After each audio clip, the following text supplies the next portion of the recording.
បូរីលេងនវត្រា 6A បង្ហាញលទ្ធផលដោះស្រាយឲ្យអតិថិជនដែលសម្របសម្រួលរបស់ក្រសួងដែនដីនិងស្ថាប័នពាក់ព័ន្ធក្នុងស្ថានភាពសេដ្ឋកិច្ចមានការលំបាកខ្លាំងបូរីលេងនវត្រា 6A បានបង្ហាញលទ្ធផលនៃការខិតខំប្រឹងប្រែងដោះស្រាយជូនអតិថិជនក្រោមការយកចិត្តទុកដាក់របស់ថ្នាក់ដឹកនាំក្រសួងរៀបចំដែនដីនិងគោលរូបនីយកម្មនិងសំណង់និងស្ថាប័នពាក់ព័ន្ធក្នុងស្ថានភាពសេដ្ឋកិច្ចពិតជាមានការលំបាកខ្លាំងបន្ទាប់ពីរងការប៉ះពាល់យ៉ាងធ្ងន់ធ្ងរនៃវិបត្តិសេដ្ឋកិច្ចពិភពលោកនិងសង្គ្រាមបើតាមការបញ្ជាក់នៅថ្ងៃទី10ខែមករានេះបូរីលេងនវត្រាបានបន្តសកម្មភាពនៃការសាងសង់និងអតិថិជនមួយចំនួនក៏បានអញ្ជើញមកទទួលការសម្របសម្រួលដោះស្រាយជាបន្តបន្ទាប់បូរីក៏សូមគោរពអរគុណពុកម៉ែបងប្អូនដោយក្តីអនុគ្រោះនិងយោគយល់ក្នុងកាលៈទេសៈដ៏លំបាកនេះយោងលើកំណត់ហេតុប្រជុំចុះថ្ងៃទី14ខែវិច្ឆិកាឆ្នាំ2025នៅទីស្តីការក្រសួងហើយមកដល់ពេលនេះក្រុមហ៊ុនបានខិតខំប្រឹងប្រែងដោះស្រាយបានលទ្ធផលដូចខាងក្រោមចំណុចទី1ទីតាំងដីឡូ87ក្រុមហ៊ុនបានរៀបចំប្រព័ន្ធទឹកភ្លើងបន្ថែមរួចរាល់ដូចនេះអតិថិជនអាចប្រើប្រាស់បានទាំងស្នាក់នៅនិងការសាងសង់ផ្សេងៗចំណុចទី2គម្រោងដីឡូជ្រែ100បច្ចុប្បន្នមិនទាន់បានចាក់ដីបន្ថែមទេដោយក្រុមហ៊ុនកំពុងចាក់នៅប្លុក C បំពេញបន្តិចសិនដោយឡែកអតិថិជនទិញផ្ទះក្រុមហ៊ុនកំពុងដោះស្រាយពួកគាត់ភាគច្រើនសុំប្តូរទីតាំងគម្រោងបូរី 6A បច្ចុប្បន្នផ្ទះនៅសល់ចំនួន46ប៉ុណ្ណោះចំណុចទី3ការចាក់ដីនៅប្លុក C គឺកំពុងចាក់រាល់ថ្ងៃបច្ចុប្បន្នកើនបាន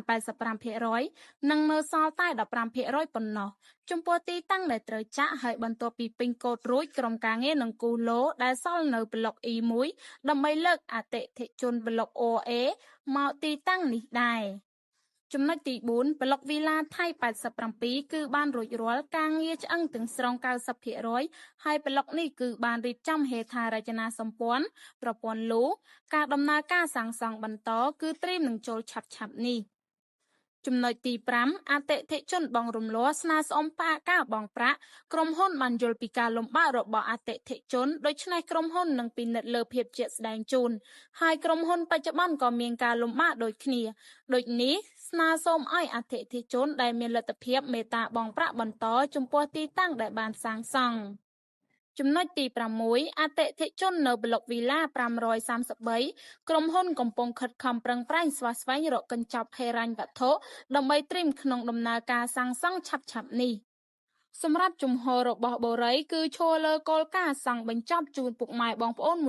100% បូរីលេងនវត្រាមានផ្ទះសង់ហើយខ្លះសម្រាប់ជជែកដោះស្រាយដោះដូរយើងគណនាថែមថយតាមតម្លៃជាក់ស្ដែងបូរីលេងនវត្រាក៏មានជាជំរើសជជែកជូនពុកម៉ែបងប្អូនដោយឈរលើគោលការណ៍មិនឲ្យខាតបង់នូវអត្ថប្រយោជន៍ពុកម៉ែបងប្អូនឡើយ1សម្រាប់អតិថិជនប្លុកវីឡា B33 អតិថិជនបញ្ចប់ការសាងសង់ដោយខ្លួនឯងគឺសម្រាប់សម្រួលបានដី2ឡូទំហំ10គុណនឹង17ម៉ែត្រក្នុង1ឡូគឺ 6A 1ឡូនិងព្រះប្រស័ព្ទ1ឡូ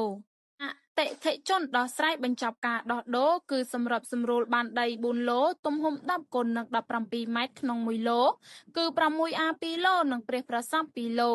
2សម្រាប់អតិថិជនប្លុក B ប្រភេទផ្ទះ E0 E1